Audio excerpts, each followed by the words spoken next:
My name is Noah. I'm one of the co-founders of The Outsiders. I was raised by a single mom. We grew up in the ghetto, I guess, if you will, Northeast Portland, and me and my brother were primarily the only white kids in a mainly black and Asian community. You know, at the time, I didn't realize anything was different. It's just what I knew, and so I met T, and we were best friends. And I remember going through school at a young age, like kindergarten, first, second, third, fourth grade, in Northeast Portland. I don't really remember if I was bullied then, but I do remember the feeling of being alone. It was such a big school, tons of kids. I just felt alone. I felt by myself. I didn't feel like I fit in with anybody. I just kept to myself. I didn't really have any friends. I think it was fourth grade maybe.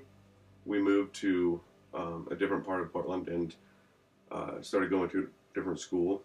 I met a couple friends, and the friends that I did meet, by the normal standards, they would be considered different or out of the norm. And I didn't realize that at the time that I was also different and out of the norm. And there were just the three of us. Back then I was really into art. I still am. I would draw all the time, superheroes. Very much into superheroes. I'd always dress up as superheroes, and I would make my own little movies with my friends. And I remember I used to like to dress nice, button-up shirts, like a sweater vest. I'd comb my hair all nice, and my favorite music back then was Elvis Presley or Richie Valens. At that time, that music wasn't popular. Hip hop was really huge. I was made fun of a lot, and I didn't understand why. I didn't realize that I was so different from everybody else around me. The only two friends that I had, they had special needs, so they didn't really comprehend a lot of what I was feeling, and I really couldn't talk to them on a deeper level. So again, I felt alone. I had two friends that I could play Power Rangers with out on the playground, and everybody else laughed at me, made fun of me for being a geek, and I didn't understand it. Started getting in fights when I was in grade school, like fifth grade. I met this kid, first day of school, and I walked in, and he was sitting by himself in the corner of the room, and he had his hoodie up. He was facing the corner. Figured he was by himself. Everybody else is doing their own thing. I'm an outsider. I was different, so I went and go talk to him, and he pulled off his hoodie, and his face was deformed. He was born with a birth defect, and part of it was a cleft palate, and so he couldn't talk well. Me and him ended up becoming really good friends, and he was picked on all the time, just like me, and I was picked on even worse than I was before because I was hanging out with Sean. As the year went by, though, Sean did start making a lot of friends, and I started meeting other friends because of Sean. But then there was a large majority of people that would constantly pick on him, call him names.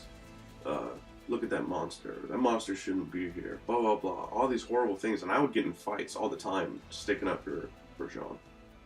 Come sixth grade, Sean was hit and killed by a truck. And that was the first death I've ever experienced. And at being 12 years old, you're going to the funeral and seeing your 12-year-old friend laying in the casket, open casket, knowing that he'll never come back. I remember going to school the morning we found out that he died. And one of the kids looked at me and said something along the lines of, "Thank God that monster's gone," or something like that. I was angry. My first reaction was grab him, throw up against the wall, grab scissors over on the table. They were just stupid little scissors with the rounded corner, so whatever, but held it up to his neck. Did stupid stuff out of anger. Got into a lot of trouble. Middle school came around, and I was still wearing the same stuff, and I came from a background where we didn't have a lot of money growing up. Some Christmases we didn't even have a Christmas tree, maybe a small little one on a table, and I'd get one present that my mom actually physically had to make. Um, so the clothes that we had too were like I would wear high watered pants, and I didn't think anything of it. I just thought it was normal, just normal kid trying to survive. And I was picked on all the time. And when middle school came around, and because I was different and because I didn't fit in with anybody, being chased down, like literally, dude, there was this dude who cornered me and my friends on their bike and chased us like 10 blocks on their bikes, and they had chains with things at the end of it. They wanted to beat us up. I've been to a point where, you know, because I was different, they would punch me on the side of the head and fell on the ground, and they were beating me while I was on the ground. And uh, the kid actually who punched me broke his hand while punching me. And, we got the cops involved. But, like, all of this stuff going on, I didn't understand what it is about me. Why am I so different? Why do people hate me? And it led me on a path of, I'm going to take this in my own hands. And I did a big mistake. I let those people around me and the pressures of being bullied, beaten up, change who I was. I no longer started, I no longer was into the music that I was into. I forced myself to listen to Metallica. I looked at those guys like those guys are mean. Nobody would mess with them, so I'm going to be like them. So I started wearing all black, listening to heavier music. I was no longer this happy kid that my mom and everybody was used to seeing. I was like pissed off all the time, listening to Metallica, and uh, then I got into other darker, heavier music, and I started, going the goth stage. Started painting my fingernails black, and nobody would mess with me at that point. And I thought it was because I was like, oh, cool, I'm standing up in my own way, and nobody's messing with me. Some girl was making fun of me because I liked Metallica, and she slapped me across the face, and my first initial reaction was to slap her back. And then I was ganged up by 5 other dudes, and I had to get in a fight, threw one over the stairs, and was kicked out of school and went to an alternative school. Alternative school, though, was a blessing for me, and it really helped me feel kind of accepted, but the only downside is that I felt accepted by people that were into drugs, drinking, smoking pot. So really, in order for me to actually feel like I could fit in, I had to kind of do what they did. And I was curious. I wanted to know what drugs and alcohol was all about, so I did it, and I liked it too much, and I got really heavy into it. And we'd be hanging out, shady places, uh, drinking lots of beer, getting super drunk, smoking lots of pot, getting super high, hanging out with these dudes that were doing methamphetamines right in front of us, and looking up to them like, yeah, those guys are awesome. I guess that's kind of like the mistakes I want to make sure that you guys don't make, because it's really easy to get into that when you feel like you have nobody else you can relate to. Now, through all of this, I did have passions, and one of my biggest passions was art, drawing, or music. As you can see, I'm still a musician.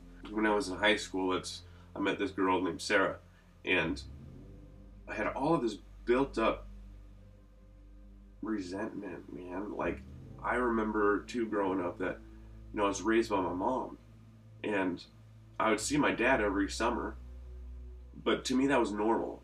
I didn't know any different. I didn't know what it was like to have a family with a mom and a dad.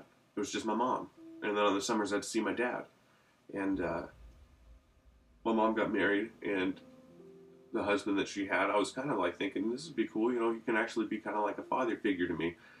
And he wasn't. And he was very abusive, and he would beat my mom. And I remember several times where he would choke her, and finally I had enough, and I wanted to stand up to him, so I hit him across the head with the camera tripod, and he threw me on the ground. Like, I've been through a lot. So come high school, like, I had all this stuff built up inside of me. Like, nobody really accepts me for who I am inside. Nobody cares. And in fact, the person that I am inside, people hate and chase me down and beat me up for it. Just because I'm different and I don't fit in their circle. I really feel like an outsider. And Sarah, um, there was like a time period. I don't think I would have ever hurt myself, but in my heart, like I was so built up with so much anger, rage, sadness, and confusion that I felt like the only way out is if I were to disappear.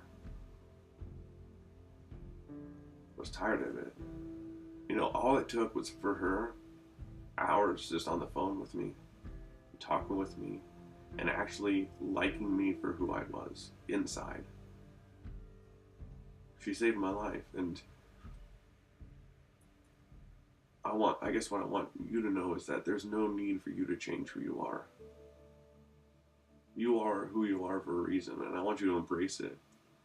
I look back and, like, if I were to write a letter right now to myself, I would say, don't give in. Be yourself. Keep pushing forward. Man, life's going to get so much better. The girl who saved my life is now my wife, and I have 3 wonderful kids with her. And on top of that, my dad, he's like one of my best friends now. And I actually get to work with him, and I get to use my skills with my art while growing up, my passion of drawing and music and just being creative. I work with him on awesome stuff like Alvin and the Chipmunks stuff and DreamWorks stuff with characters like Shrek, Kung Fu Panda, and it's like, life is good right now. If I can just go back and be like, Noah, push through this. Don't make those stupid mistakes. Just push through it. You've got a wonderful future ahead of you. That's what I want to tell you right now. If you're listening to this, you may be going through some serious stuff, maybe even more serious than what I went through. But all I know is that you're going through what you're going through, and it's going to equip you with morals. It's going to equip you with knowledge, skills of a better life that's going to come. I promise you that. I'm Noah, and I'm an outsider.